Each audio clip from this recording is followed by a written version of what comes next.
So, welcome to the Authentic Creative, expanding our capacity to feel good. I am so thrilled because today we have Stefanie Gass here, and I'm going to quickly read you her bio so you just know, in case you don't know, but you probably do, but in case you don't, Stefanie Gass is a Christian business and podcast coach, boundary boss, and seven-figure CEO.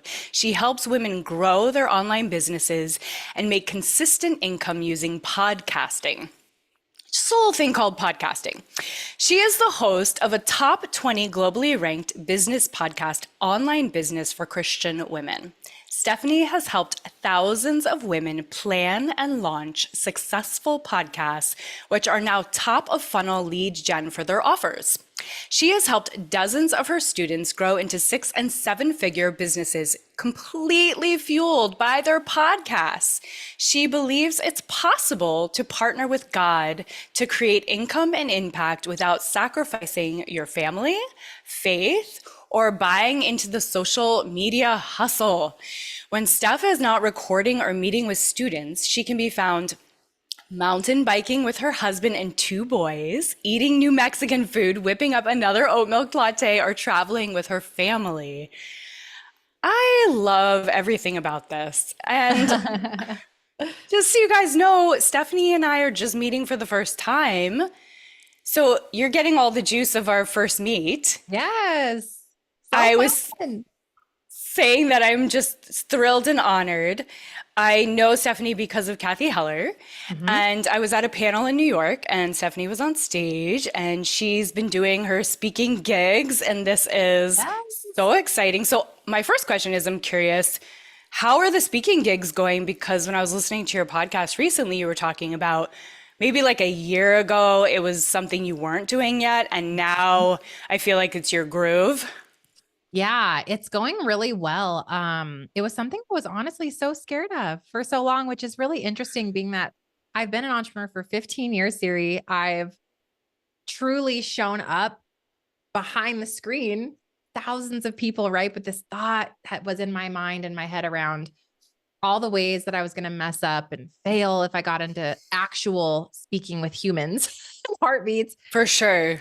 But I went and I did the thing and I really worked through all those fears. And since, I've had some other opportunities come up and they've all been beautiful. They've all been completely blessed and so fruitful. And I think the biggest lesson for me, not so much as this outcome of speaking, Mm. but in the internal shift that happened because I did the thing I was afraid of, that was the Yes. lesson. That was the lesson. It's like you can do things that it's not even fear.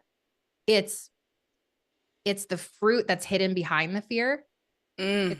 It's like, this is something that it's not that I'm afraid of the thing, it's that I've not done the thing. And so when we Yeah. press into the thing we've not done, we break through those beliefs that we've created and we reach this place of favor and fruitfulness and really what God has for us and that next level. So it's been such a fun journey to walk down. Thanks for asking. You're so welcome. And I'm curious if you're planning on doing a TED Talk. Is that Oh in the gosh. works? Is that something in the future? Do you envision this for yourself? I had not, but I will take your vision for me and I will hold that and give it some time and thought and prayer. It's not something I thought about, but I'm open at this point, right? To whatever opportunity that God provides me to really, my biggest mission is to help people understand that they have a calling on their life. There's a reason and a purpose that we're all here. The reason we've gone through our trials and our tribulations and all the hard things is because it's part of a story that helps someone else. Yes. And Yes. I just want to help people understand that there's a way to bring that to the world that can make income and impact without it stealing from your life. You don't have to be Hmm. sold out for social. You don't have to be in the hustle movement. There's better ways to show up peacefully and still make a big difference in your business and your life. And really Amen. that's what I stand for. So whatever Amen. way that manifests, I'm cool. I'm here for it. Yeah, I'm curious how you started to take the hustle out of the work or the mission, whatever you want to call it. What was that process? What was the story arc for you? Did you used to hustle and now you don't? Did you used to get on social media and be addicted and now you're not? Yeah. Yeah. So I absolutely did both of those things. I Okay. started out in network marketing. Gosh, that was like a decade ago.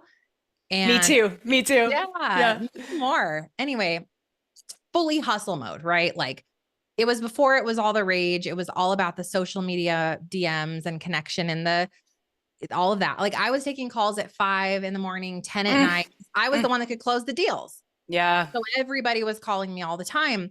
And I just saw income. I just saw the next rank. Like, I Yeah. also think there's so much conditioning in that. In no shade, but like for Yes, me, yes. there was a lot of conditioning in the industry constantly pushing me into, well, you haven't done enough. You haven't done enough. You haven't gone for no. You're not showing up to all the parties. Like, I was so conditioned. I remember this moment where it was my sister-in-law's baby shower. And I said, I can't go to your baby shower because I have to speak at the networking meeting or whatever. And like now my heart is so broken that Mm. I placed so much value in the hustle and the idolatry of getting to the next level and having the success. Like I was so gripped onto control of that process. Everything else was second in my life. And that included social media. That included a lot of things that were not healthy for me. And I started to have these signs that were happening in my life, Siri. Like I was having anxiety attacks. And so I would Yeah. turn to alcohol to turn them off. To turn work off, I would drink. And so then as I would drink, I would have anxiety attacks. And I'm like, what is going Mm. on? Like, you know, I don't know. So I was battling all these things that nothing was feeling right. Everything was starting to feel Yes. like it was really, what's the word? Unhealthy. My Mm. business was unhealthy. The way I was showing up for my family was unhealthy. The way I was treating Mm. my body was unhealthy. As you mentioned in the beginning, my faith is a big component of who I am. Yeah. Um, but at the time I was far from that too. And so that was unhealthy. And so all Oh. those things really started to unravel. And I remember this moment. Yeah. I get on the stage. I made it. I hit the top 1% of the company. I get the 50 or $60,000 bonus check. It's life size, right? And you're walking on Okay. stage in front of 20,000 people. And I'm like, this is it. Like my heart is beating, the adrenaline is rushing, like everything, all the stuff I've sacrificed in my head. I'm like, this is going to make sense. All of Yeah. it makes sense. I walk up there. I say the thing I'm supposed to say. I walk off the stage and I just felt like this heaviness drop over me. And I deflated and I realized I'm literally the same broken person that got on the stage that got off. And it broke. I was like shattered inside. Like, what now? And Yeah. so that began the unraveling. And I believe that when we finally get to the end of ourselves is where God meets us. Mm. And I looked back to my faith for the first time in many, many years. And I sat there in my puddle of tears and like, who am I now? And why am I struggling with all these things? Over the next 12 months, I went through this searching process because the money started to go. I was making a quarter of what I had made. It was like everything was falling apart. So not only was the Mm. success that I had, that was going, my identity was going with it because I was my success in my company. I'm Mm-hmm. struggling, right? Like, what do I let go of? What do I fight for? And I remember this moment in my office. I just came to the office and I'm just crying and I'm like, God, I can't do it anymore. Like, I can't hold all of this. I can't grow this anymore. I don't know who I am. I'm broken. I need you to just take it. Like, I'm fully surrendered in every area. And it was this moment of like, I had to release it. Yeah. And when I did that, things started to change and pivot. And I started to like try to figure out how to pray. I didn't know how to pray. I had never literally read a Bible before. So I bought a Bible I could understand. It was called the New Living Translation. And I opened it and I'm like, I wonder if all of this stuff is true. Like, where is God in this mess I've created? And as I Wow. started to read the word of God, I started to experience miraculous things in my life. Like the desire to become sober dropped, Mm. dropped in, Mm. and the desire, like opportunities for business. And then like we found this beautiful community, this church home, and like all these things started to happen in my life.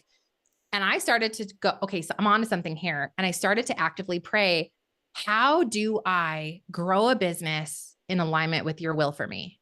That was the prayer. Like, how do I Okay. do this? And the shift that I started to hear was get off of social media. Mm, Like get off of, it was like a conviction.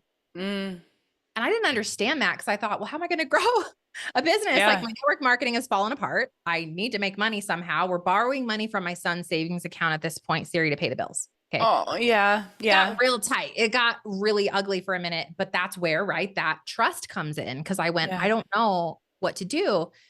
And so I hear this like whisper, get off social. And I went, okay, like I'll get off for 30 days because I don't fully trust you. Yeah. I was like But tiptoeing still, in. 30 days is pretty long for most people. It is. That's a minute. And it's not like I had this huge thriving business to depend on when I got off. I thought, well, the few clients I'm getting at the time I had started coaching are coming from, I thought they were coming from social media, right? And Okay. so I get off of social, which I had been spending 4 to 5 hours a day Yep. on stories, trying to like, okay, if I'm talking to moms, I'll grab this cute moment with my kids so that it will resonate. I'll make reels. I'll talk about the Mm-hmm. business, Mm-hmm. like so much content and so much Yes. pretending. It was like so much pretending. And I was just sick of myself. Mm. And I felt like I was capitalizing on my kids all the time.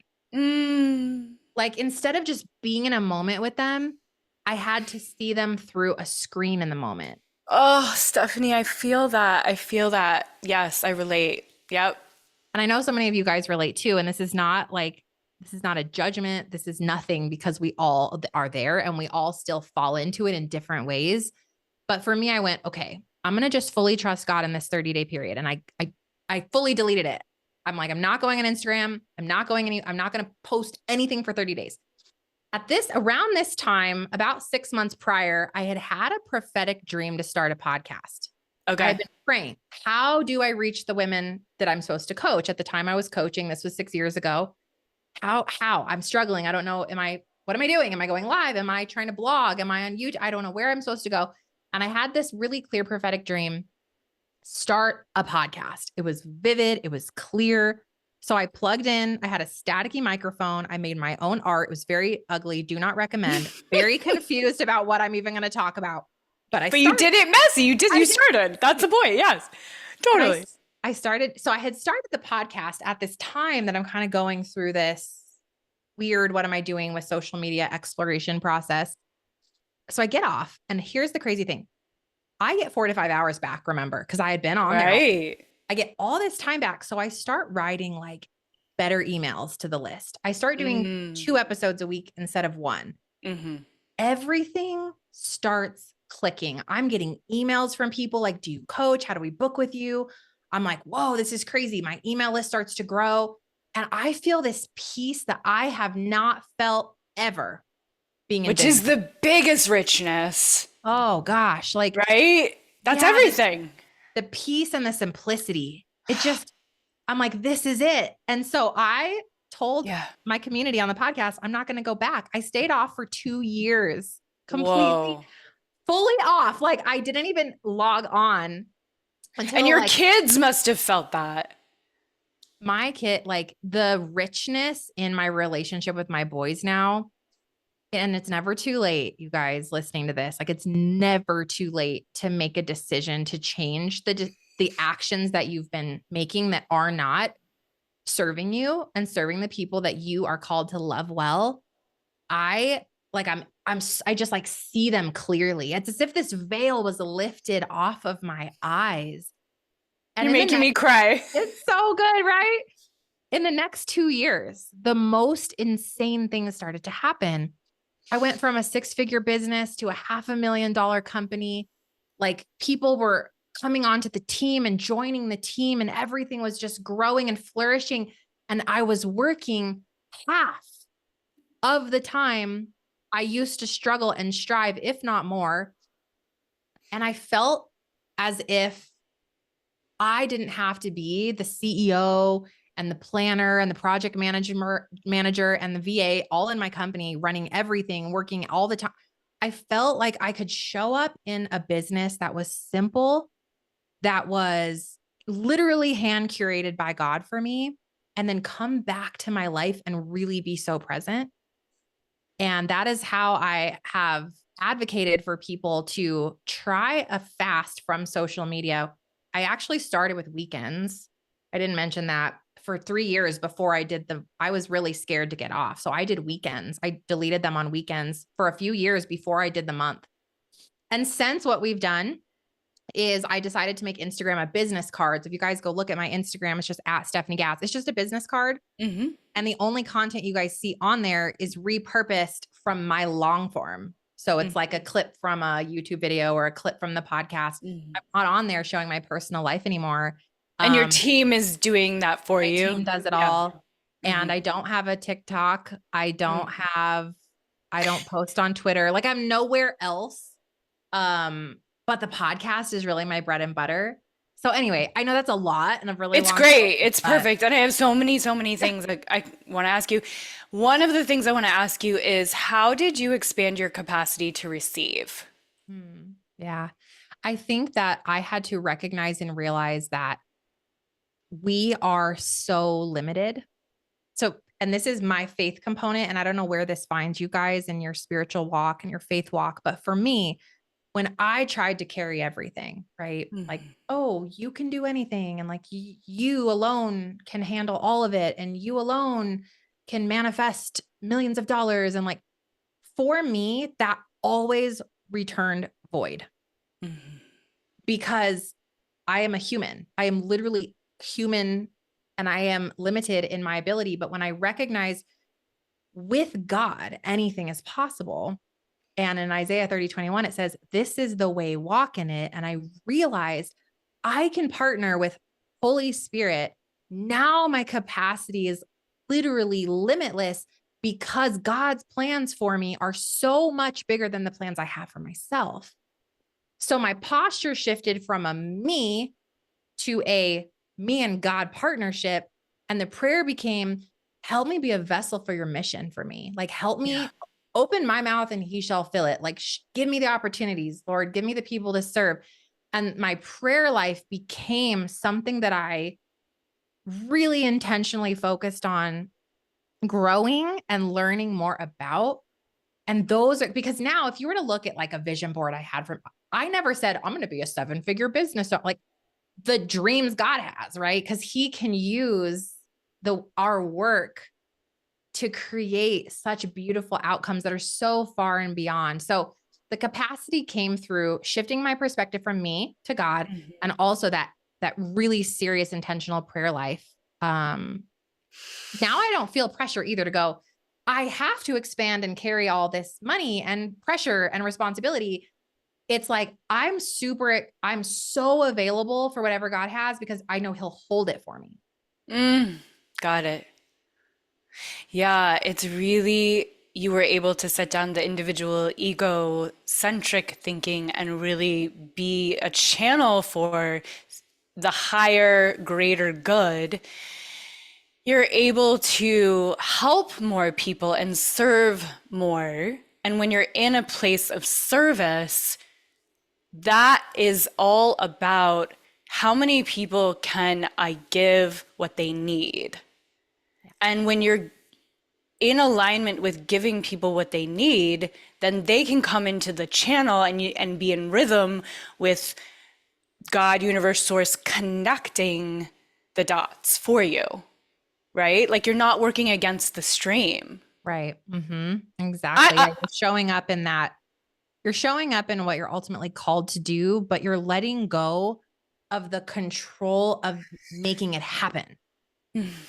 Yeah. Like instead of I have to show up in 13 places for 17 hours a day to force something to happen, I'm going to be surrendered for God's will over the way this is supposed to work out. And that's where we see that fruit come back around, right? and it's so much, and it's, I'm just reiterating what you're saying. I'm saying it back just to hear it better. Is like it's so much bigger, that vision, Mhm. God's vision, and I would say Source's vision. It's so much bigger. So I'm a practicing Buddhist, Okay. and it's so fascinating because I do believe in God, but not necessarily in the exact way that you might. But I have so much respect for your devotion and your study and the way that you're being in service. And there's so many crossovers and commonalities when we talk about, or when Kathy Heller talks about Judaism, or I talk about Buddhism, or you talk about Christianity. It's, I want to say like 95% of it, it's all the same thing that we're saying. We're just saying it in very slightly different ways. Yeah, It's, there's a lot of crossover when you look at any different religion or belief. I think there's so many values and moral pieces that are similar. yeah, That's absolutely true. yeah. It's like so much about giving it over. Like what I'm hearing is you're just surrendering it over. It's the bigger, because I have started doing the practice of what would you have me do? Where would you have me go? What would you have me say? Mm. And really doing what you're talking about, giving it over. Like, I don't know. And also on my Buddhist altar is this quote about there's a bigger picture. There's so, have the faith to dream as big as the power of what we call the Gohanzen in my Buddhist practice, Okay. right? Same as source, same as, it's like there's such a bigger picture when we give it over and when we step out of the small self. Right. And Makes sense. I am sweating from and crying from hearing your experience and your story. And I think it is such a light. You are such a lighthouse, such a light. And that's my inspiration. That's my mission. That's my goal. And I do believe, same as you, like we're all here on a mission. We all have a mission. That's why we're here. So I'm curious, in terms of your study and getting off of socials and coming into your relationship with God, what does that look like on a practical level? Like, is it 20 minutes a day? Is it 3 times a day? Is it Mm. just before bed? Are you on your knees? Like, do you go to study groups? Like, what does your practice look like? Yeah, it's good. I think when you start, it's more of this decision and action that you take, like you're saying, like, oh, I'm going to choose the church and I'm going to choose a time of day that I'm going to sit down with my Bible or going to do a study. I'm going to join a study. And that's great. But as I learned more, I realized it was less about like the typical action that you might think. And it Okay. was more about an integration with personally with me and Jesus and me and God every minute of the day. And it became Okay. just like, it just became part of me. It became, oh, I literally pray probably every couple of minutes, but I don't even recognize I'm doing it anymore. I'm literally in conversation with God all day. Wow. Now, on a practical level, I still do sit and carve out time in the morning to pray for people and to get in the word. As a Christian, God's word is God, right? That is how we connect with God, is reading his word. Yeah. And so that's where I'll sit and I'll spend, 15 or 30 minutes based on what I have, but then I'll kind of what was that wisdom? What was that download or that revelation that I got that day? I'll wear it all day. Like that's what I needed for that day. And he knows it. So It's that, like you embody it. It's your yeah, medicine. You yes. walk with it. You walk with the practice. You breathe it. You live it. Yeah. Yeah. And I want to say something about this because I think it's a common thing to think like, Christianity is just full of rigid rules and legalism. And I think when we recognize what we're called to explore, we have to look outside of what that human experience has been so far because people are broken, right? And some church systems are broken and Mm. some hurts and harms that we've experienced along our walk have tainted the belief that we have around who God is. There's a religion wound and it's Yeah, real. it's Yeah. so real. And so coming back to the place of, I want to meet God for the first time, just me and him. I don't want people influencing. I don't need to listen to 13 podcasts to understand who God is. I can pray directly to God and understand. And I used to tell my dad was struggling in his faith walk as I was losing him to cancer. And I said, Just pray to God, if you're real, help me know you. If you're real, help me know you personally.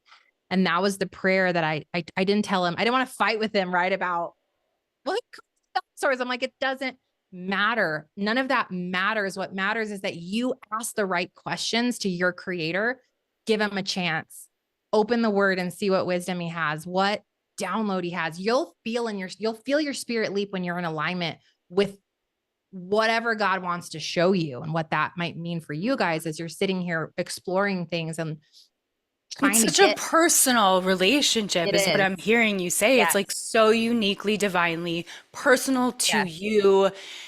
You get to have that conversation yourself, and Yes. it doesn't have to look like or be through someone or some organization. That's right. I love that. Yeah. Yeah. I'm all about like removing the middleman, Yeah. and The that middleman will always disappoint you. Not always, but the middleman will can sometimes falter. can falter. They can disappoint Yeah. you. And also that's now getting a human perception of a godly experience, of a supernatural interaction, right? So I don't like that's okay when God places people in my life and he places people of wisdom. I wonderful. But at the root of it all is how how are God and I today? Like, did we connect? Did we commit? Did we work through what I'm supposed to show up and bless people with today? And then the rest of it's going to fall into place. And you're that disappointment that we wear around religion or our beliefs, that can fall away because you realize that was someone else's perspective of what this is. And I can let go of that. Yeah. I I don't know how this saying is gonna fly with this conversation, but don't throw the baby out with the bathwater. Yeah, absolutely.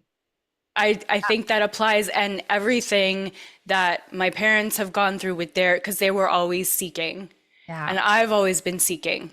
Mhm. And just because certain things don't always align, like even with my Buddhist organization, there's a lot of things that don't align for me Mm, that have become kind of like scars or mm, wounds or, ooh, like I don't love that. mm. Telling me how to do things, telling me how to live my life, or organization.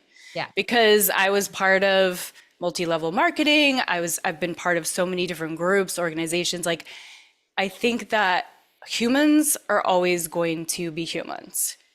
And what you're saying is like find the purity of your relationship within yourself, with God. Yeah. What is that for you? Yeah. Yeah. And do research, right? Do research. I think if you're noticing, I don't care if you're a Christian or a Buddhist or nothing, you're agnostic, you're like, I have no, open your heart to the research because if you Mm. start looking through, I call those discernment alarms. Like something's not sitting with me. Okay, well, why? Is it the organizational piece? Is it the person I'm interacting with? Or is it the thing that I'm part of? Is that the thing that my spirit is resisting?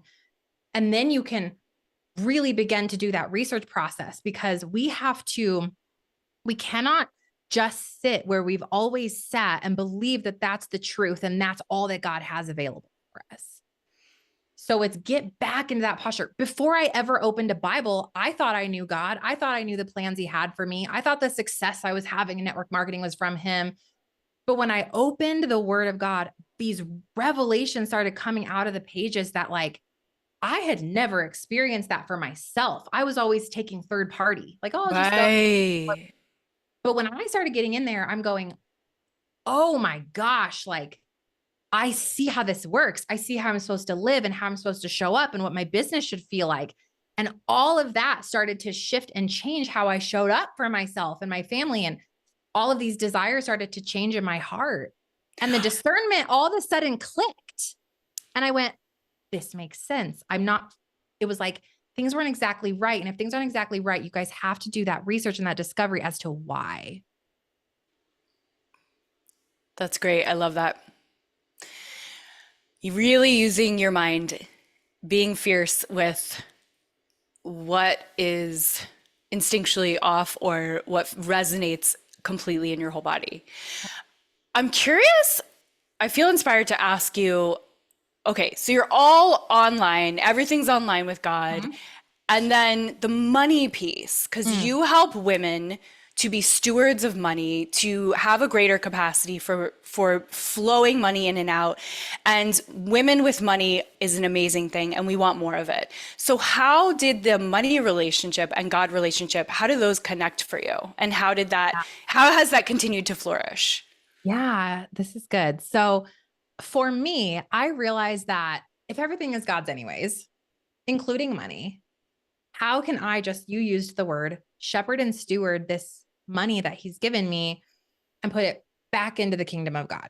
And so what that looked like for me was not being afraid of success, because I was really afraid of success for a while. After I had that like whole breakdown, I thought, oh, success equals I work all the time and it equals I'm never available for my family. And I had all these beliefs about it. So I had to take it in prayer, go back to the word, do some journaling, show up for myself to go, no, if God's giving me the clients and I'm really great at this particular skill, like I am created to do this work. I'm going to rise into that place and I'm not going to be afraid of it because I know that I'm now doing it with God. I'm not the same person who's alone in this journey. So my mindset started to shift around it.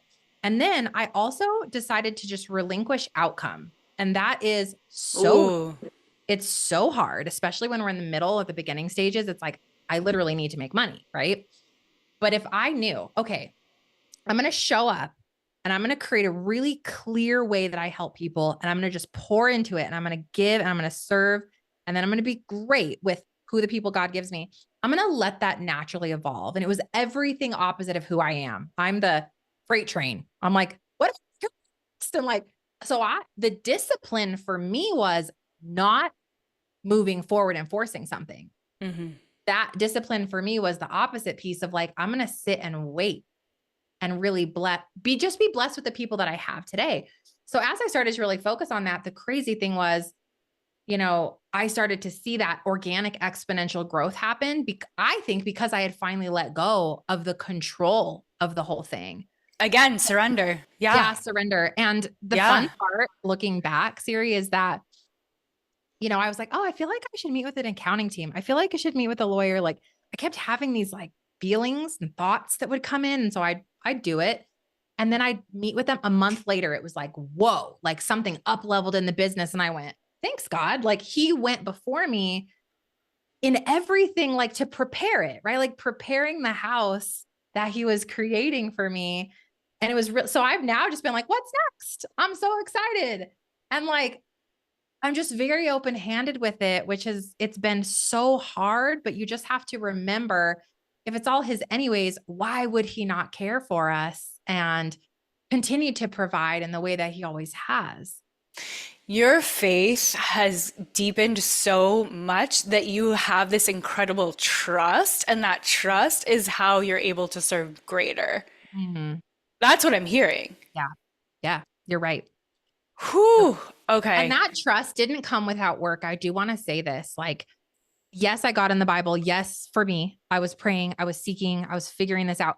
I also, though, was doing coaching and therapy work, journaling, like everything spiritually, or if you want to put the word religious with it, whatever that might look like. Like you will have trauma with it. You will have stories. You will have beliefs. Like it's been now a 6-year process, right? We undo so that we can redo in truth. We undo and then we redo in truth. We rewrite the story as we explore personally who God is.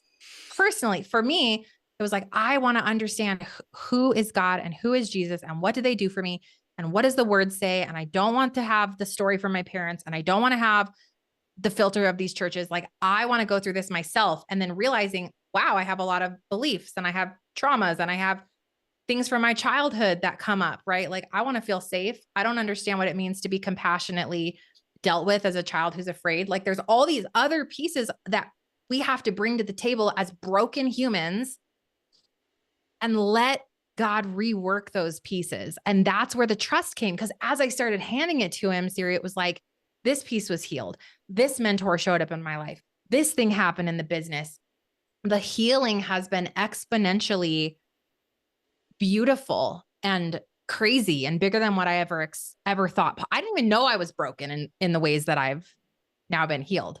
Like I didn't even know, because we bury them and we hide them and we hide behind them.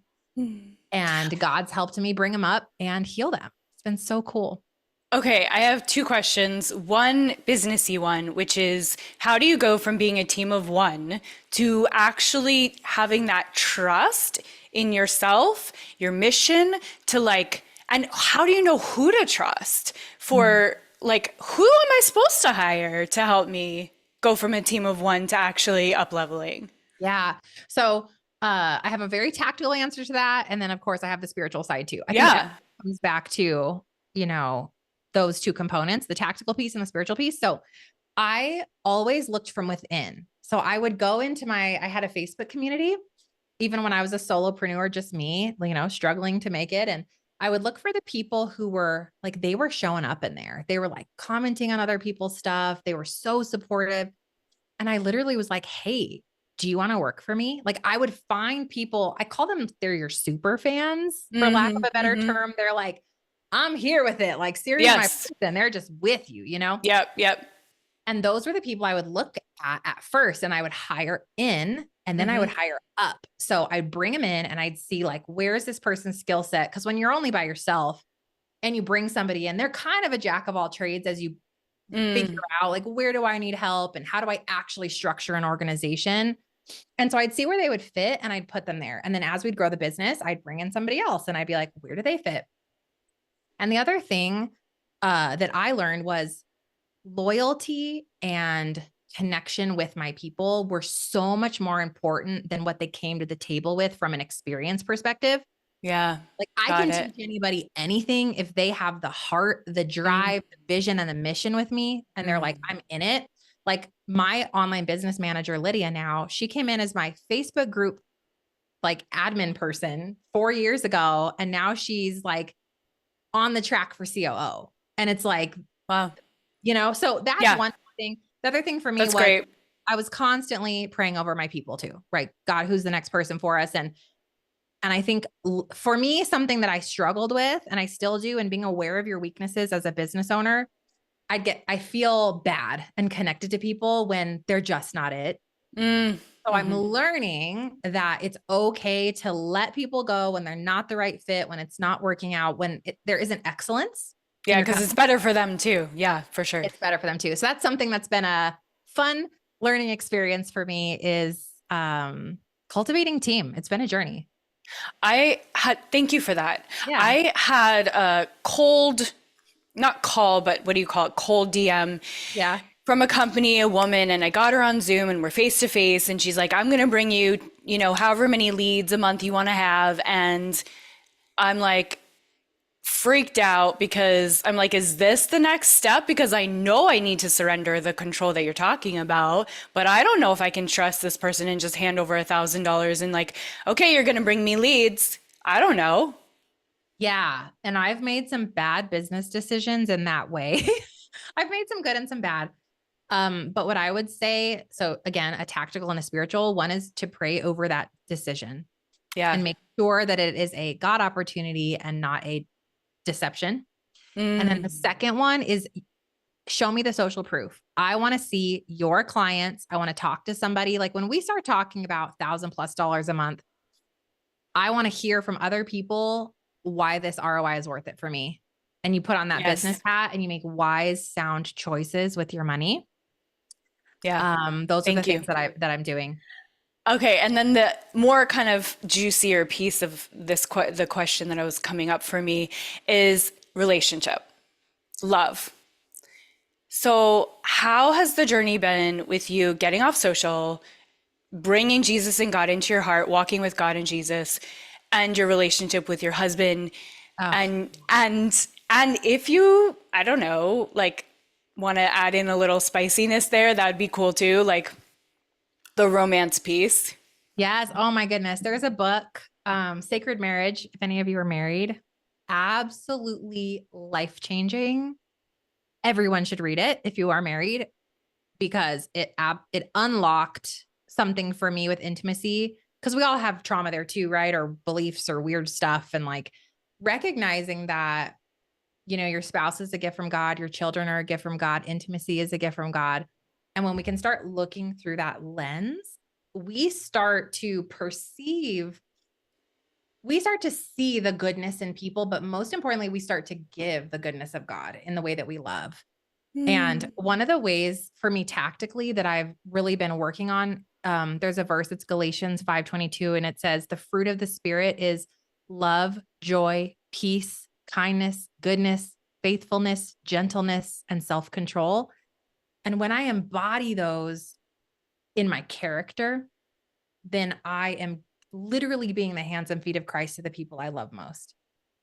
And so it's this decision of like, how do I react right now? Do I react in kindness or in anger? Do I react in gentleness or harshness? Do I react in joy or in negativity? Do I react in goodness or do I, gossip or whatever that might look like? So love it's grown, it's expanded. I've learned a lot about what love means. Um, and it's been a practice. And of course, like we're all human and knowing it's okay to mess up and it's okay to fail. And at the end of the day, like God's mercies are made new every morning. So I wake up and go, how do Mm. I wear these fruits of the Spirit today and really show people? Because that's how God sees us. Like as you've up leveled, Yeah. Stephanie, and I'm gonna listen back to this and we're gonna wrap up. As you've up leveled Yeah. financially, how is that? What's the real deal with you and your husband with that? Is he just Oh, yeah. like, It's so oh good. my God, yes, and it's all good and like you just slid Yeah. into that so easy? Or is it like, Yeah. was there like, is he gonna feel, you know, is there any sort of friction there? I Yeah. mean, how did you It's a good come to question. work through that kind of stuff with money and relationship? Yeah. I think what's so cool, I don't know if my husband's just like a gem, but when I made $0 and my network marketing business was absolutely crumbling, I've always been successful. When we came together in the very beginning, I already was successful. I've always been a successful person. I know how to go have success. I know that. But what was fun was not fun, but my husband got to be with me as everything fell apart. Right. And he was the rock. He was the one that had the job and he was able to cover everything and like really be that provider. And then from my fall to back to my rise, he's still been my rock. And it's still never been a thing for us. Money has always been ours from day one. We've Got never it. had a separation of finance. And I think that might be why it's never been a problem. When I Hmm. had no money, it's fine because it was ours. And now that, I make more than him, it's still our money and we still make all these choices together. And so I think that might be one of the biggest reasons why it's not been a point of contention in any way because it's ours. Like we are one. We are Team married. family. We're a Yeah, team got family. it. Yeah, we're a team. Like, how do we come together? So yeah, it's been really a beautiful thing and not something that we've struggled with. I know a lot of people do struggle with that in their marriages, and in their relationships. And I would say there's always a root of that struggle. Any struggle you have in your marriage, in your life, in yourself, in your spirituality, in your health, like there's a root that needs to be looked at, journaled, surrendered, discovered. There needs to be some healing over that because usually it's a belief or a thought that we bring into and project. So prayer and journaling, I keep hearing those are your go-tos. Is there Mhm. any, and there doesn't have to be obviously, but is there any other sort of like uh practices that you do that are, you said you like mountain hiking? Is that sort of Mountain like where biking, you, yes. or mountain biking? Mountain Yeah. biking is good. Anytime I can carve out quiet. So if I can go to Okay. a sauna and sit in a sauna and just sometimes it's just stillness, it's quiet. For me, the noise and the screams of the world You and the have two boys. I have two boys. I get it. screams of the boys, like finding that little pocket of quiet is where I hear that God's whisper. So those pieces are super important. And then for me, like I said, getting into the word of God yourself. So I had to get one I could understand. I had to open it myself and do that research and find those truths in there for me. Those are my top tacticals. Thank you, Stephanie. You're so generous. You're so giving. You're so present. You're so gorgeous. If you guys are Oh, watching thank this on you. YouTube, you can see how gorgeous Stephanie is. No filters. And I think that's a testament to how you're showing up in the world. Everything that you just shared is Carrie. because it makes you beautiful. Thank you. I appreciate your time. I appreciate these golden gems. I can't wait to listen back to this and really just deeply absorb it a couple more times. Take it in. I know you have a podcasting free, like, what do you call it? A boot camp, the boot camp, Yep. the workshop. Like September 9th, right? Yes, yes, yes.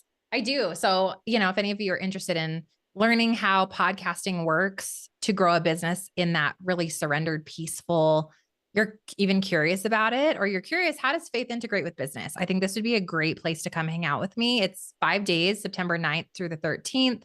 And it's stephaniegass.com/bootcamp. And if you're listening to this after that time, come listen to the podcast. I have 760 episodes that I pray will just completely bless you and help you in your growth journey. I've been listening and they're so good. They're really good. What I said to my husband after I listened at the gym, I was like, Stephanie she packs it. She's just like, here's the whole deal. I said, she's very nuts and bolts. Like she gives it to you, the specifics. Like, here's really literally how to do this. Yep. For free. She's giving it to you. Yeah. So take that value, guys. I'm so excited for you to continue to do the work that you're doing in the world, because I think there's so many women that are rising with you, and it's a beautiful time and it's an exciting time, and I appreciate it. I can't wait to continue to cross paths with you. I'm a healer, I'm a breathwork facilitator. I do all these things in, my world, and maybe one day like there'll be some sort of crossover that we'll get to do. And I appreciate you. Thank you, Stephanie. You're so welcome. Thank you for having me. It was so beautiful. Thank you so much. This was very, very enlightening. Very cool. Thank you. Thank you. Bye. Bye, guys.